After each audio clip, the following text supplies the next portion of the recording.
Buenas tardes chicos y chicas y bienvenidos a la clase práctica número 19 de la Diplomatura en Introducción a la Programación en Java. Antes de avanzar con el temario de la clase del día de hoy, voy a pasar a compartirles las fechas de exámenes de la diplomatura.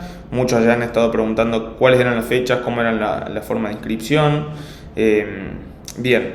Las fechas son las siguientes. El 2 de diciembre vamos a tener un simulacro del examen en donde vamos a habilitar la plataforma con la cual vamos a realizar las evaluaciones para que todos los que quieran ingresar para rendir un simulacro del examen puedan hacerlo, para conocer la metodología, para conocer el formato del examen, para conocer también la profundidad de los contenidos, ya que va a ser un examen en cuanto a profundidad de contenido, va a ser similar a lo que va a ser el examen oficial. Eso va a ser el 2 de diciembre. Recuerden que estamos ya cerca del fin de curso. La última clase práctica es el 14 de diciembre. Y ya el 17 de diciembre va a ser el primer examen de la diplomatura. Este examen es el que cuenta con inscripción, en la cual ustedes van a tener que también abonar, tengo entendido, un monto para poder inscribirse. Y la gente que apruebe el examen se le emite el certificado de la UTN en Diplomatura en Introducción a la Programación en Java. La gente que no quiere inscribirse al examen, creo que puede recibir un certificado que acredite la asistencia al curso. Ya la UTN va a encargarse más de difundir esas cuestiones, pero por el momento lo que va a ser la inscripción al examen oficial el 17 de diciembre, ya vamos a abrir la semana que viene la inscripción, vamos a pasar los links y ahí van a poder poder cargar sus datos y poder abonar el examen. La UTN se está encargando de abrir una plataforma para ello y cuando esté terminado toda esa organización, la semana que viene vamos a estar compartiendo el link para que puedan inscribirse. Nuevamente, como les digo, para que ustedes puedan acceder al certificado de la diplomatura en Introducción a la Programación en Java, tienen que aprobar el examen. El examen se inscribe previamente, tiene un costo, y en caso de que no puedan rendir el 17 de diciembre o les vaya mal el 17 de diciembre, tenemos un segundo examen con fecha a confirmar. Todavía no está confirmada esa fecha, pero lo más probable es que sea después de enero o después de febrero. Obviamente por una cuestión de que ya llegan las fiestas, llega fin de año. Esperamos que nadie tenga que pasar el segundo examen, que el 17 de diciembre se inscriban todos y todos lo aprueben. Así que con eso, bueno, ese es el panorama de las fechas que tenemos por delante.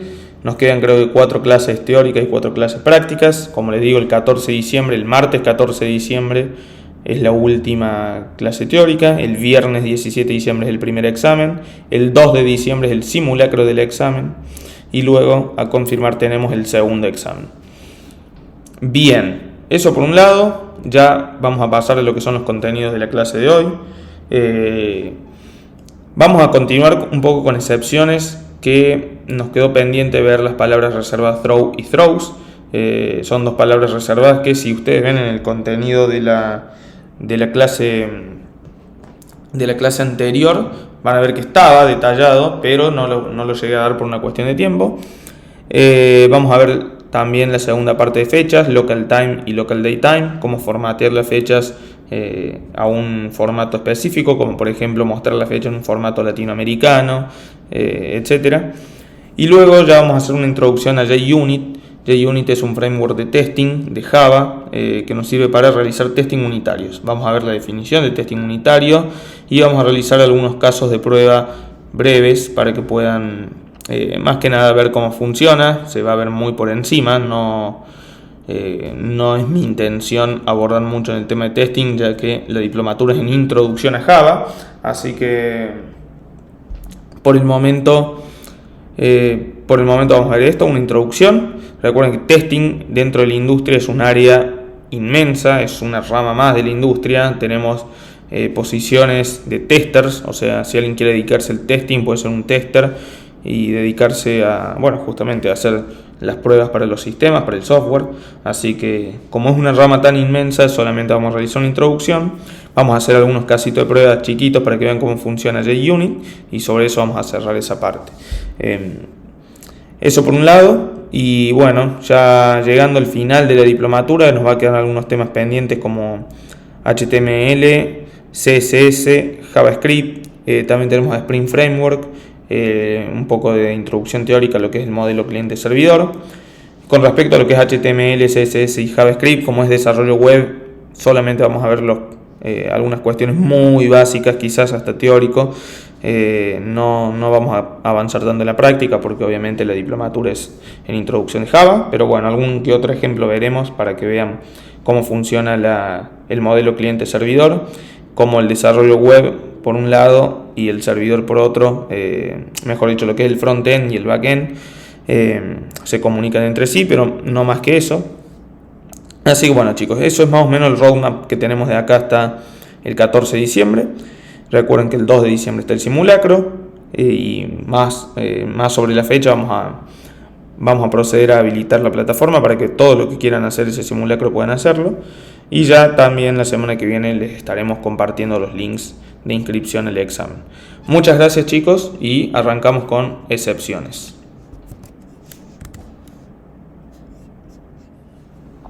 Bien, vamos a ver a continuación las palabras reservadas throw y throws que nos sirven para manejar excepciones también. Throw es una palabra reservada que se utiliza para lanzar explícitamente una excepción. Dentro de un método, cuando estamos programando nuestros métodos, podemos explícitamente nosotros lanzar una excepción para que, por ejemplo, nuestro programa falle y tenga algún mensaje en particular o pueda realizar alguna otra acción dependiendo de lo que queramos hacer. Ustedes dirán, ¿y cómo? ¿Para qué sirve lanzar una excepción si nuestro programa va a fallar? Bueno, imagínense que tenemos un método en el cual nosotros hacemos una división. Dividimos A, divido B, un parámetro A, un parámetro B. Como saben, la división por cero genera error, vamos a decirlo de alguna manera. Entonces, supónganse que nosotros pasamos en el parámetro A el valor 10 y en el parámetro B el valor 0. Cuando hacemos A dividido B, 10 dividido 0 nos tendría que mostrar un error. Ese error nosotros lo podemos lanzar explícitamente a través de una excepción. Y para lanzar una excepción usamos la palabra throw. Vamos a verlo bien en Eclipse a continuación. Ahora, throws, con S al final, es una palabra reservada que se utiliza en la firma del método, es decir, cuando se declara el método en la firma, al lado del nombre del método, para declarar que una excepción puede ser lanzada a partir de la ejecución de dicho método. Quienes llamen al método que se encuentra marcado con throws deben manejar la excepción dentro de un bloque try-catch, o caso contrario el programa puede fallar. Entonces, estas dos palabras las podemos combinar para crear métodos que lancen excepciones personalizadas, por decirlo de alguna manera, y los métodos que llamen a estos métodos que cuentan con las palabras throw y throws van a tener que o manejar las excepciones dentro de un bloque try-catch o dejar que la excepción corra y el programa falle. Vamos a ver ahora lo que les decía de la división. Vamos a pasar a Eclipse y sobre eso vamos a trabajar con estas dos palabras para que puedan verlas en funcionamiento. Voy a crear un nuevo proyecto y lo voy a llamar throws diplo, y dentro de ese proyecto voy a crear mi clase main también para poder correr algún método personalizado con las palabras throw y throws. Ok. Voy a crear, miren, para poder mostrarles cómo funcionan estas palabras, voy a crear un método que va a ser un método público. Puede ser, no lo vamos a hacer estático, ya que lo vamos a correr dentro de main. Y vamos a hacer una división. Vamos a devolver un double, a ver. Private double, dividir. Y vamos a pasar un double A y un double B. ¿Qué pasa? Si nosotros, ¿qué me está diciendo? Exactamente que debe retornar un valor double, todavía no lo escribimos. Imagínense que yo hago esto, A dividido B, voy a retornar la división entre A y B y el método podría funcionar perfectamente. ¿Ok?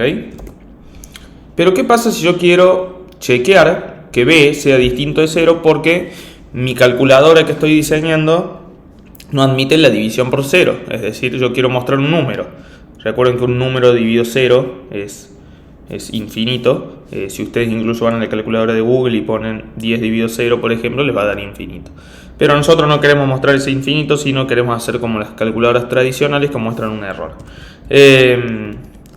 Podemos hacer lo siguiente. Podemos decir que si B es igual a 0, podemos decir throw new arithmetic exception. ¿Qué voy a hacer? Que si B es 0, voy a mandar un mensaje por consola, una excepción, que diga que sea de tipo una arithmetic exception, y dentro del parámetro se puede pasar un mensaje. No es posible dividir por 0. Por lo tanto, si B es 0, mi programa va a fallar y va a mandar una excepción. Vamos a ver qué pasa si yo corro este método. Voy a hacer el método dividir y voy a pasar 10.0 dividido 1.0. Vamos a ver si funciona bien. A ver. Tengo que marcarlo como estático porque lo estoy llamando desde un método estático también. Perfecto, vamos a correr esto y vamos a ver si efectivamente está funcionando correctamente. Bien, 10 dividido 1 me da 10, así que está perfecto. Pero ¿qué pasa si yo paso acá 0? Vamos a ver. Si yo corro este algoritmo, como pueden ver, me está mandando la excepción que me dice no es posible dividir por 0 y me marca todo en rojo, como si fuera un error del programa, que definitivamente termina siendo un error del programa, ya que es una excepción. Como hemos visto acá, pudimos crear una excepción explícitamente, la lanzamos explícitamente dentro de un método, y con ello podemos de esta manera manejar con un try catch en el método main o en cualquier otro método que llame este método dividir. Podemos manejar esa excepción y hacer algo personalizado. Podemos decir try, imagínense, dividir 10.0, 0.0, catch arithmetic exception. Lo voy a llamar excepción y acá podemos ver si puedo lanzar la excepción por pantalla, o mejor dicho, no, excepción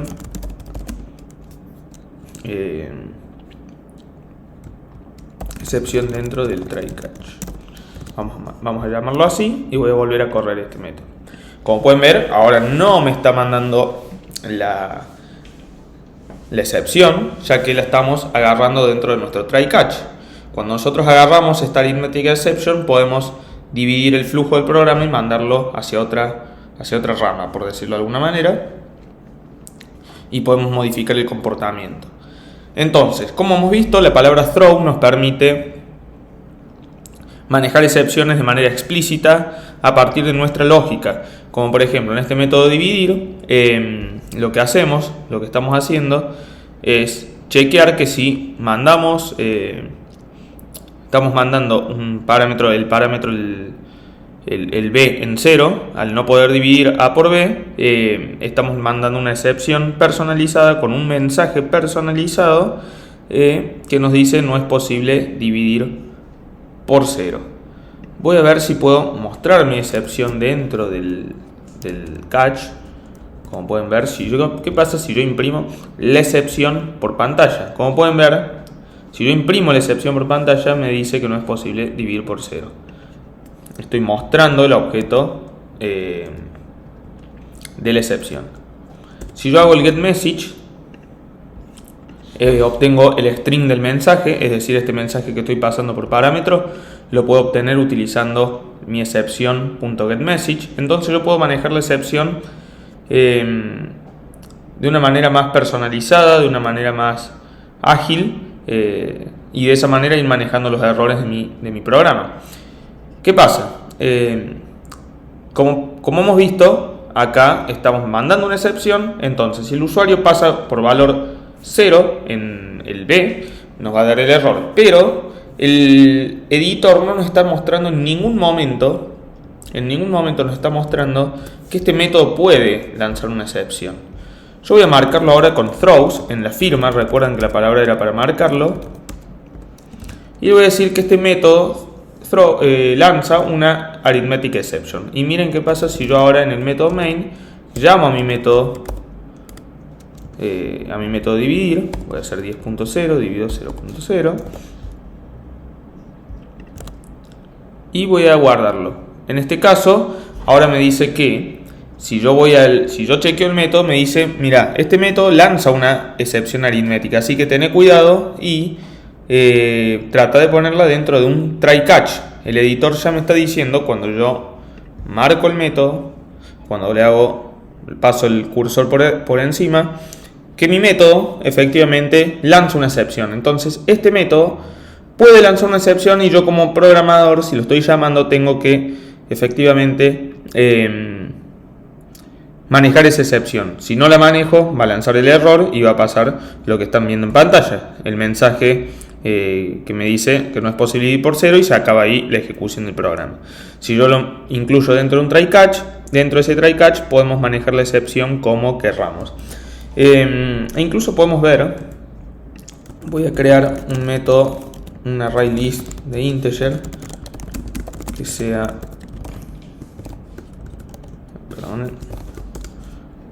un array list, tengo que importarlo para ver cómo es esto del throws. ¿Para qué nos sirve el throws? O la utilidad que tiene. Déjenme ver, integer list, tengo que marcarle estático, punto. Miren, get también me dice lo mismo, que tiene un throws a un index out of bound exception, tal como vimos la clase pasada. ¿Recuerdan que probamos esa excepción? Entonces, cuando nosotros marcamos con throws un método, en la firma del método nos permite obtener esta documentación desde el editor y saber que nuestro método efectivamente puede lanzar una excepción. Entonces, como programador nos sirve para tener un código bien documentado, de tal manera, mejor dicho, que si el día de mañana otro programador entra a trabajar con nosotros, imagínense que tiene que usar este método dividir y no sabe qué excepciones, porque pueden lanzar miles de excepciones. Bueno, con solamente chequear la documentación del método puede saber que efectivamente nuestro método lanza una excepción. Si nosotros no lo marcásemos con throws, no nos mostraría absolutamente nada y no sabríamos si nuestro método lanza una excepción o no. Miren, ahora no me dice nada. Ahora me dice que el método retorna un double, se llama dividir, está en la clase main, es un método estático y toma como parámetro dos double, A y B, pero no habla nada de las excepciones. Entonces, con throws nos permite tener una manera más documentada, es decir, documentar ese método para que podamos saber que lanza una excepción y como tal manejar la excepción de la manera correcta y evitar que nuestro programa crashee o falle por no haber manejado esa excepción. Entonces, recuerden, para pasar en limpio, throw, lanzamos una nueva excepción sin la S, throw solo. Lanzamos una excepción explícitamente, es decir, nosotros queremos lanzar la excepción, y con throws marcamos qué excepción lanza para poder manejarlo de manera más correcta en los métodos que llamen a este método dividir. Y de esa manera tener bien documentado la firma del método y saber que efectivamente lanza una excepción.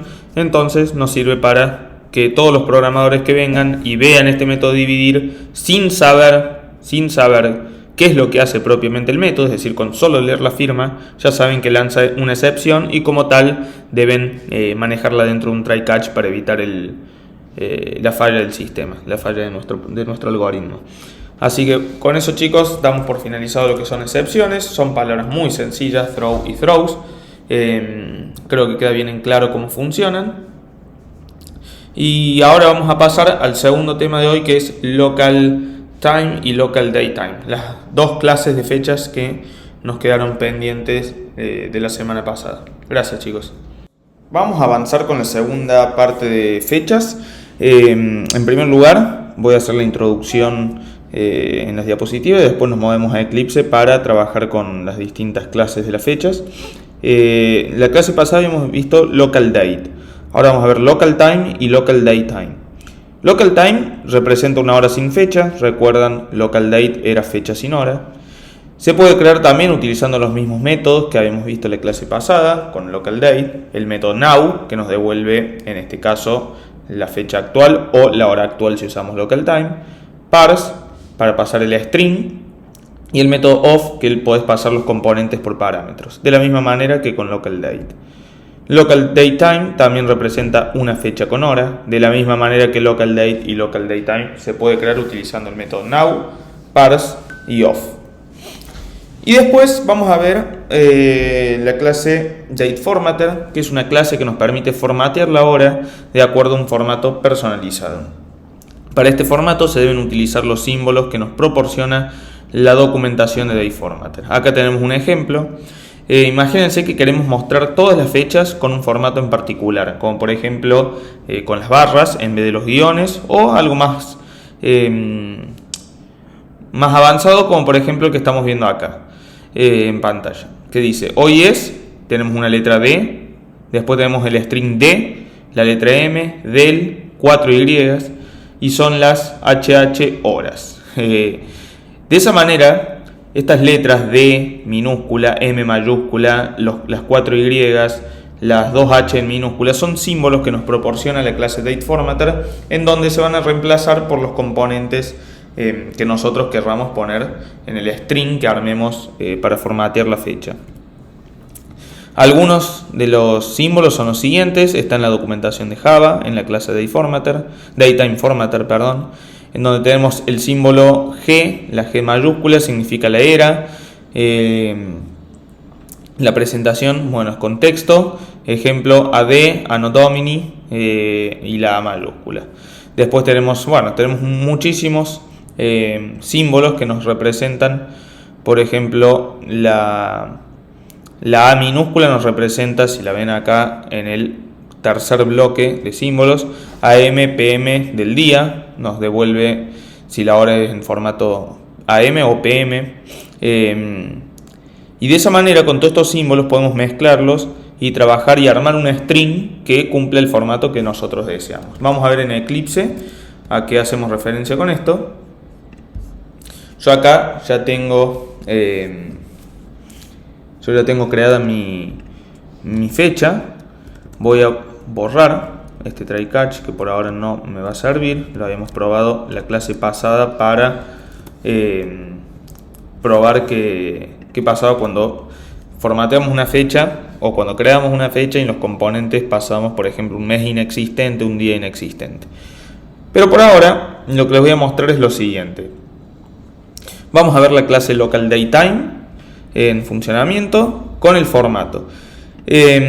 Para el formateo de la fecha se debe crear un objeto que lo podemos llamar DTF, DateTimeFormatter o Formatter.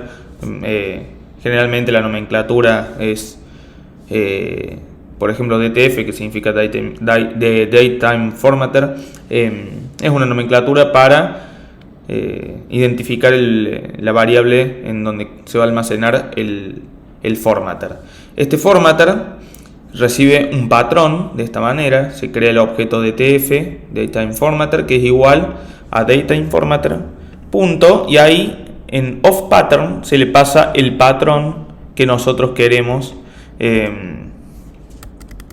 Lo voy a poner así, se lo pueden ver mejor. El patrón que queremos armar de acuerdo al string que nosotros necesitamos utilizando esos símbolos. Por ejemplo, este es el que le mostré en pantalla. Hoy es, se arma el string, se abren las dos comillas, la comilla doble, y después con comilla simple podemos ir concatenando. Hoy es, cerramos comilla simple, la D nos va a indicar el día del mes, del año, y son las HH horas. D minúscula indica el día, M mayúscula indica el mes, las 4Y es el año, viene de year en inglés, y las HH son las horas. Como pueden ver, yo acá ya corrí, voy a volver a correrlo.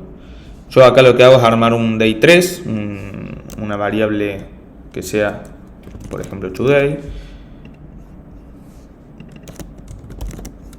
Y para formatearla se ejecuta dtf.format y le pasan entre parámetros, entre los paréntesis, el parámetro de la fecha que desean formatear. Entonces, miren lo que hago acá. En primer lugar, creo mi formatter con el patrón que necesito. En segundo lugar, voy a crear una fecha, la fecha de ahora, utilizando la clase localDayTime. Entonces va a tener tiempo y hora. La llamo today. Y ese today lo voy a pasar al formatter. ¿Cómo? Utilizando la variable dtf.format y le paso entre paréntesis el today, es decir, la fecha que acabo de crear. En primer lugar, voy a mostrar la fecha actual sin formateo y después con formateo. Como pueden ver, si nosotros no hacemos el formateo, localDayTime nos muestra por defecto la fecha de esta manera, en formato ISO. El año, después separado por un guión el mes, después el día, y después con una T mayúscula separa el tiempo. Y mejor dicho, la hora. En este caso 17:06:25 y tiene los decimales, es decir, las milésimas de segundo. 86, 35, 84. Yo vuelvo a correr, vean que va cambiando esas milésimas en cada momento que corro. ¿Ok? Y después abajo tenemos el formateo de la fecha propiamente dicho. Hoy es 18 del 11 del mes, es decir, del mes 11 del 2021 y son las 05 horas. Vamos a crear una fecha distinta para cambiar, mejor dicho, este formateo. Como pueden ver, la clase localDay, localTime y localDayTime nos permite crear una fecha utilizando el método of. Por ejemplo, podemos pasar, tenemos muchas formas de pasar por parámetros. Yo el que quiero es en el cual pueda pasar el año, el mes, todo a partir de integer, el día, la hora y los minutos. Entonces el año le voy a pasar el 2000 como entero, el mes va a ser 01, el día va a ser 15, la hora va a ser la 08 y el minuto van a ser a los 20 minutos, las 8:20 del 15 de enero del 2000. A ver, acá me dice está mal, ahí está, me decía que estaba fuera del rango el número, pero bueno, ahora voy a correr, voy a llamar esta fecha, le voy a llamar another day y la voy a pasar entre paréntesis a ver qué imprime por pantalla. Como pueden ver, la fecha se crea y me dice hoy es 15 del 1 del 2000 y son las 08 horas. ¿Qué pasa? Como la M es una sola, para que me muestre el mes 01 le tengo que agregar otra letra M más. Con dos letras M muestran el mes completo. Con una letra M va a depender. Si el mes es del 1 al 9 va a mostrar 1, 2, 3, 4, 5, 6, 7, 8, 9 y después si es 10 va a mostrar 10, pero va a omitir el 0. Entonces con las dos letras M ustedes garantizan que tenga el 0 adelante en caso que el mes sea menor a 10. Lo mismo con los días. Si cambiamos los días, voy a poner el día 9. Nuevamente, al tener una sola D me muestra hoy es 9, con 2D me muestra el 0, 09. Lo mismo con las horas, pero ahora lo que vamos a hacer es agarrar nuevos parámetros para poder mejorar un poquito este string. Voy a volver a las diapositivas, le voy a agrandar acá y voy a ver alguno que sea interesante. Podemos ver el de era y el de el cuarto del año. A ver, la era es la G mayúscula y después tenemos podemos ver localized day of week. El localized days of week es la C y teóricamente nos debería mostrar el día el día en palabra. A ver si escribo la C. Hoy es, bueno, acá me dice 7. A ver si escribo la E.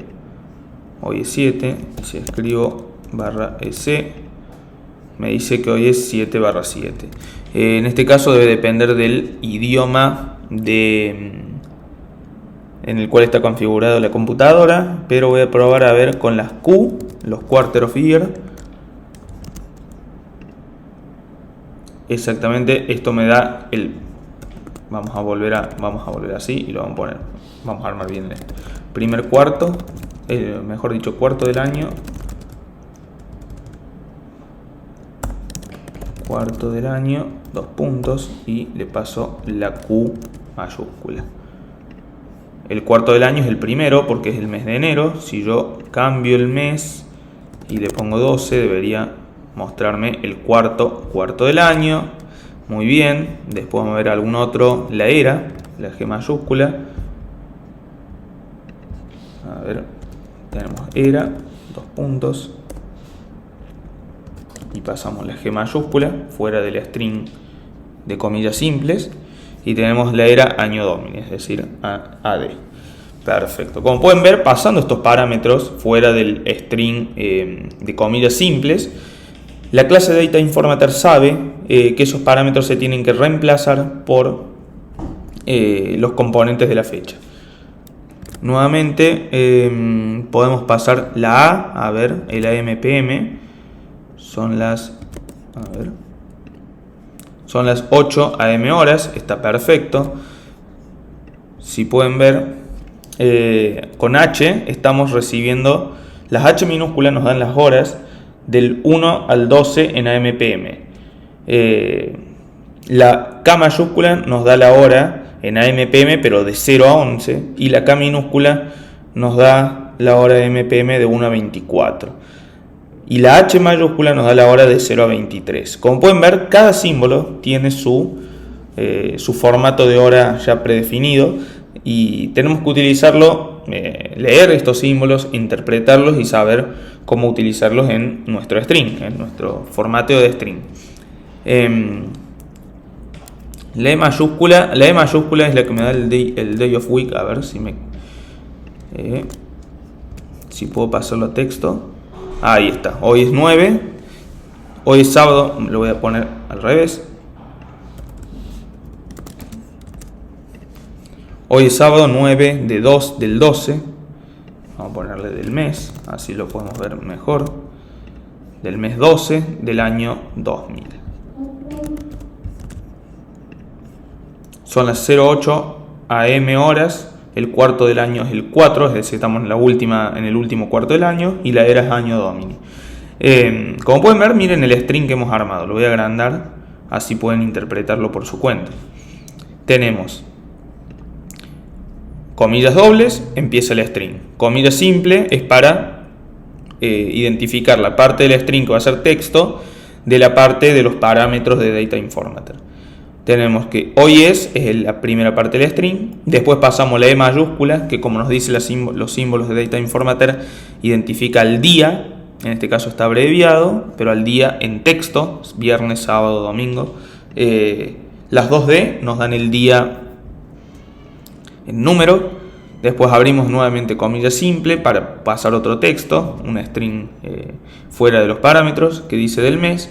Cierro el string de comilla simple, abro con las 2 M's, tengo el mes, el número del mes, después abro comillas del año, paso las 4Y como año, después nuevamente son las HH, me identifica el número de la hora, 01, 02, 03, así, y la A minúscula me identifica si es AM o PM.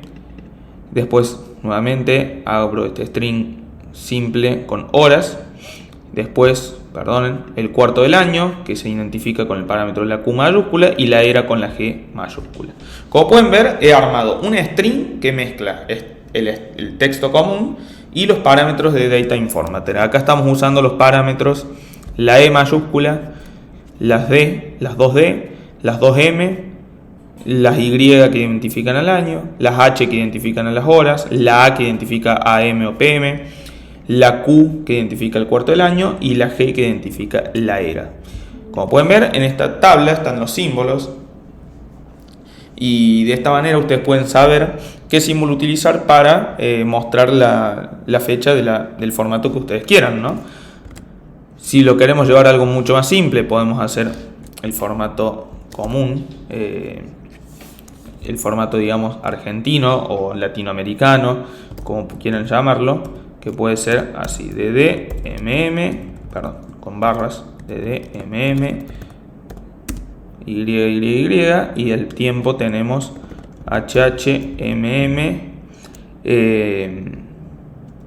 y SS para los segundos. Si yo corro esto, me da voy a comentar esta línea si lo podemos ver bien, me da ese formato de fecha: 9 de diciembre del 2000 a la hora 8:20 con 0 segundos.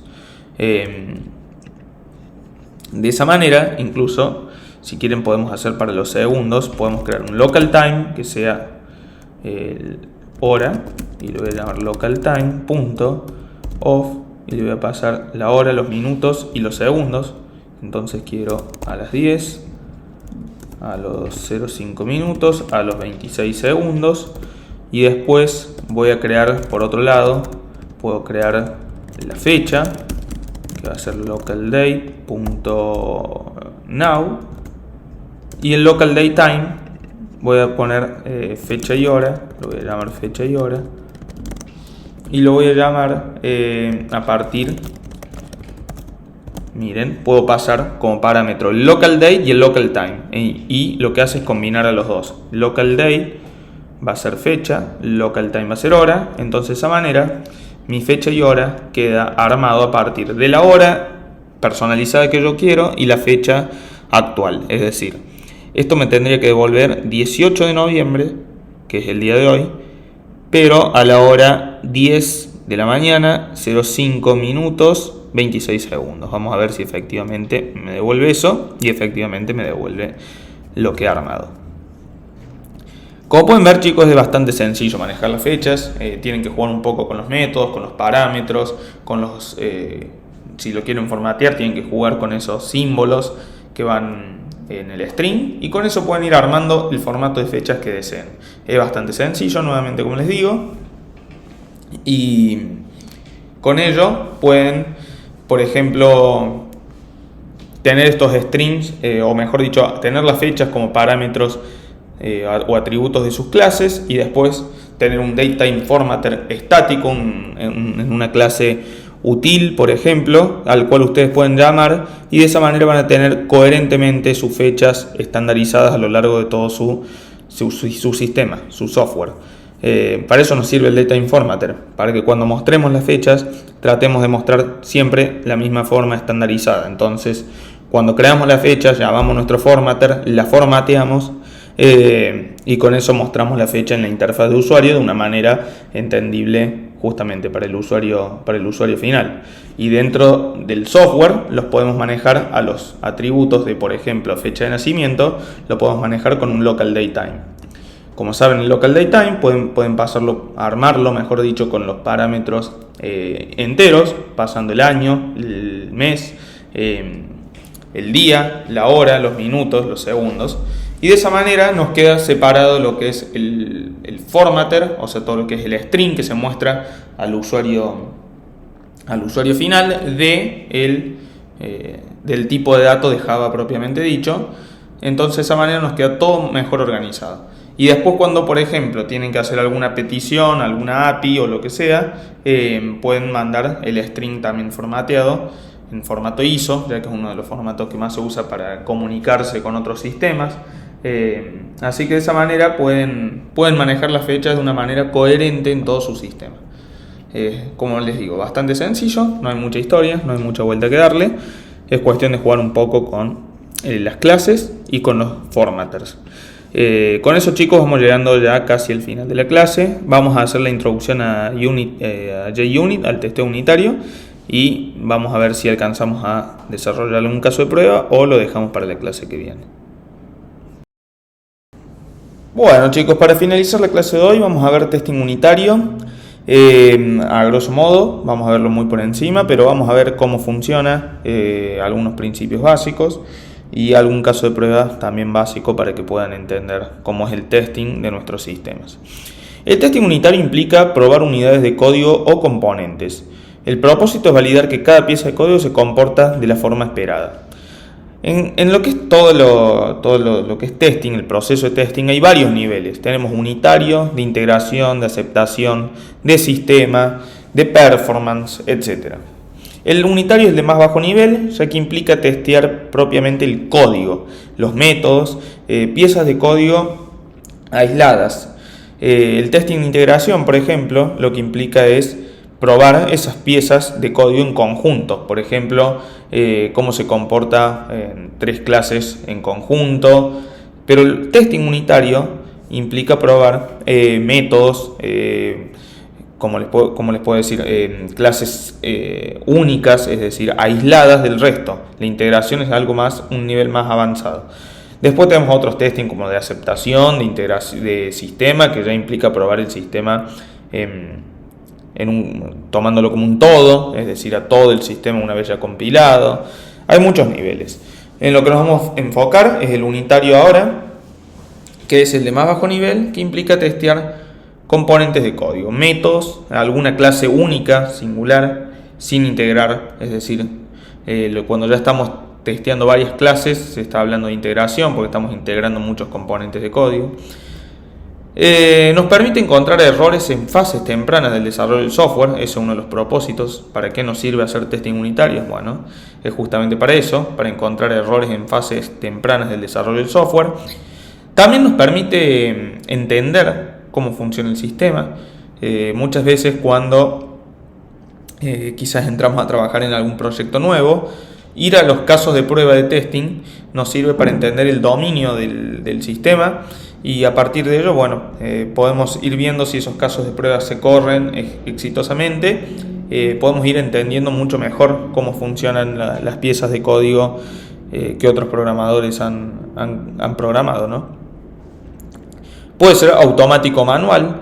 En el caso de manual es probar cada código por separado sin automatización. El automático es justamente lo que vamos a ver ahora con JUnit. JUnit es un framework open source para la automatización de pruebas, tanto unitarias como de integración. ¿Qué nos permite JUnit? Nos permite escribir casos de prueba, correr esos casos de prueba y evaluar los resultados de los métodos, si está tomando si los valores esperados coinciden con los valores actuales. De esa manera podemos automatizar muchas cuestiones de testing a través de JUnit y tenerlas documentadas en nuestro sistema y tenerlos como casos de prueba por separado que nos ayudan justamente a encontrar errores en fases tempranas del desarrollo. Por ejemplo, ¿qué podríamos probar? Podemos probar si nuestro Datetime Formatter está formateando la fecha correctamente.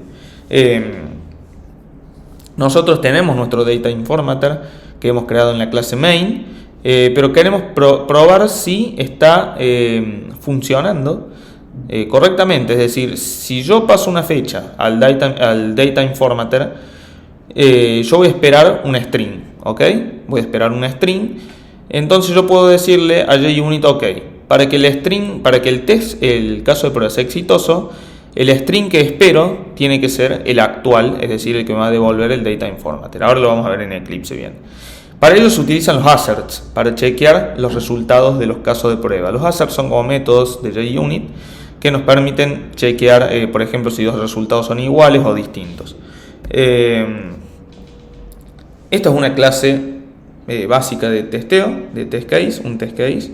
En general, por nomenclatura, la clase lleva test case al final. Hay varias nomenclaturas o puede empezar con test también. En este caso, como vamos a hacer el test case para el Datetime Formatter, la voy a llamar a mi clase Datetime Formatter Test Case, caso de prueba.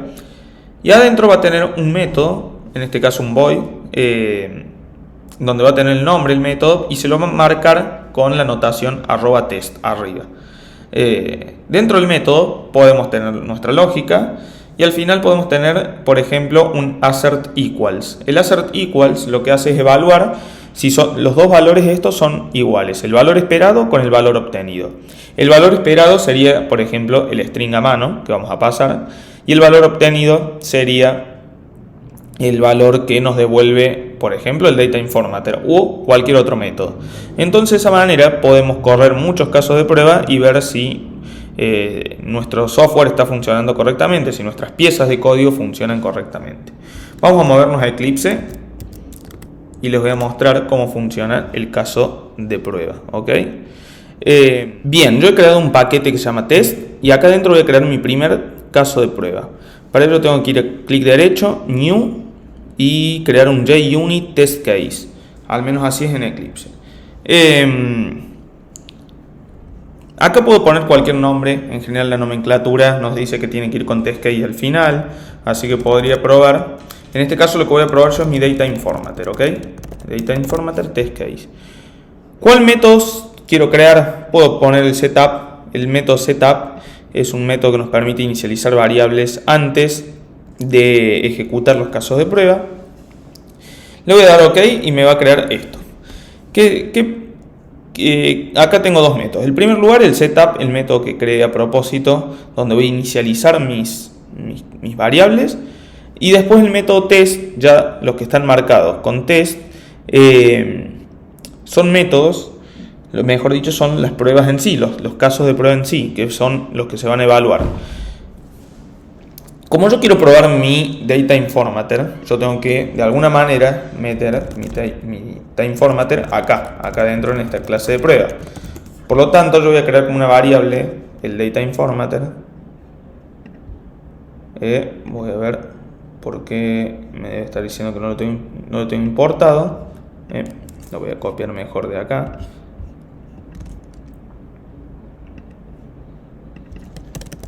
A ver.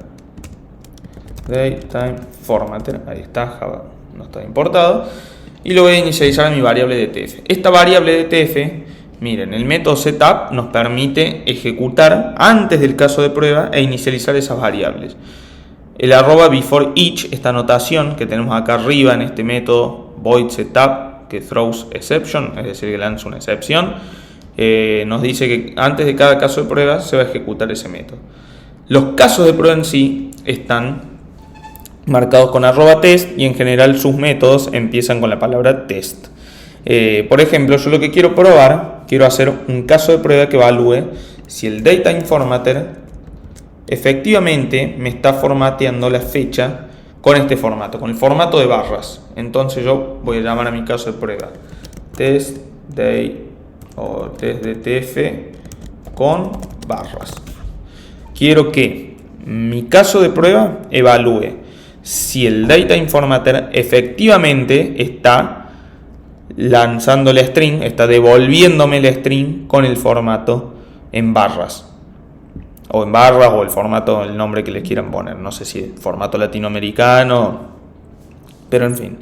Eso es lo que quiero probar. Entonces, ¿cómo pruebo? Con los asserts. Los asserts, el asserts equal, el método asserts equal, nos permite...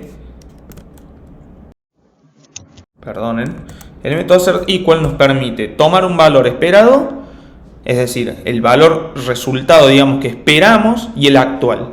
En este caso, el esperado va a ser un string y el actual va a ser el que me devuelva el Data Informator. Para ello, voy a armar una fecha a partir de un local date, un local time, y la voy a unir en un local datetime. ¿Ok? Voy a decir local date, my date igual a local date.off. El año va a ser 2021, el mes va a ser 10 y el día 10. Local time, my time, lo voy a llamar local time.off a la hora 20, no, por la hora 10 a la hora 10. ¿Ok? Entonces, ahora voy a crear mi local datetime, my datetime, y lo voy a unir a myDay y a myTime. Entonces, acá tengo un myDayTime. Ese myDayTime, recuerdan, tiene un formato ISO con los guiones, con la T en el medio. Ahora yo lo que quiero evaluar es si mi Data Informator efectivamente me va a devolver este string formateado con la fecha que yo acabo de crear. ¿Cómo funciona el hacer equals? Nuevamente, como les dije, tengo que pasar el resultado que espero al comienzo y el resultado actual que voy a obtener a través del método format del DTF. En este caso, ¿qué espero yo? Miren, este formato estoy esperando yo. ¿Qué día paso acá? El 10 del 10, o sea, del mes 10 del año 2021. Esa es la fecha que he creado acá. Entonces, estoy escribiendo yo a mano qué espero, qué resultado espero. La hora son las 10, a las 10 y 10 con 0 segundos. Recuerden que acá en My Time estoy pasando en primer lugar la hora, en segundo lugar los minutos. Como no estoy pasando segundos, van a ser con 0 segundos.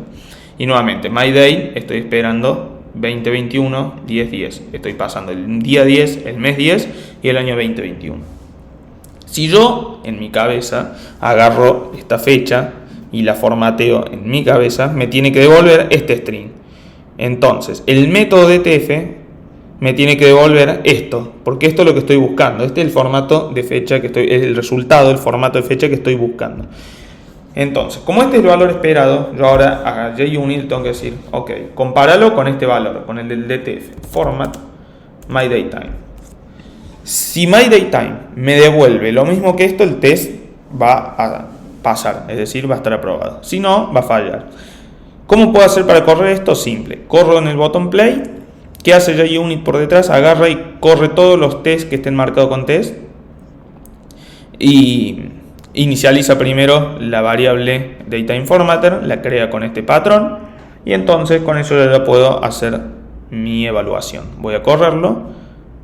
Y como pueden ver, el test pasó. Cuando está en verde, significa que el test pasó correctamente. ¿Qué hace? Corrió un test de un test porque tenemos solamente un caso de prueba, con 0 error y con 0 fallas. El failure indica que el test no pasó. Supónganse que yo cambio el año y pongo 2020. Como yo estoy pasando en el local date el año 2021, esto va a fallar. ¿Por qué falla? Acá me dice assertion failed error, esperó, es decir, el resultado esperado era 10 del 10 del 2020 a las horas 10:10, pero fue, es decir, el obtenido fue 10 del 10 del 2021 a las 10:10:00. Entonces, ya acá el JUnit, el framework me está diciendo, che, tu caso de prueba no pasó por esto. No es exactamente porque el DataInformatter esté pasando mal, sino porque yo pasé mal el resultado esperado. Y así puedo ir creando casos de prueba para evaluar muchísimas piezas de código, no solamente fechas, puede ser, por ejemplo, algún método. ¿Recuerdan la librería de la clase pasada de logaritmos? Podría evaluar si la librería de logaritmos está funcionando correctamente, si me está devolviendo los valores esperados. Y con el assert, con las palabras assert, hay muchos asserts, no solamente el assert equal, sino también tenemos assert. Pueden ver acá la cantidad de métodos que hay. Assert true, es decir, el assert true me dice, evalúa si una condición, si la condición que está entre paréntesis es verdadera, si es falsa me va a mandar un error, es decir, no va a pasar el caso de prueba. Y así hay muchísimos. El assert en general se utilizan los assert para hacer las evaluaciones. Esto es un caso de prueba muy básico. Si lo que está haciendo es evaluar, estamos probando que nuestro DataInformatter esté devolviendo la fecha correcta con el formato correcto que estoy pasando. Bueno, chicos, eso es todo por hoy. Nuevamente, como les digo, lo que es testing es más avanzado, hay muchísimo para ver de testing.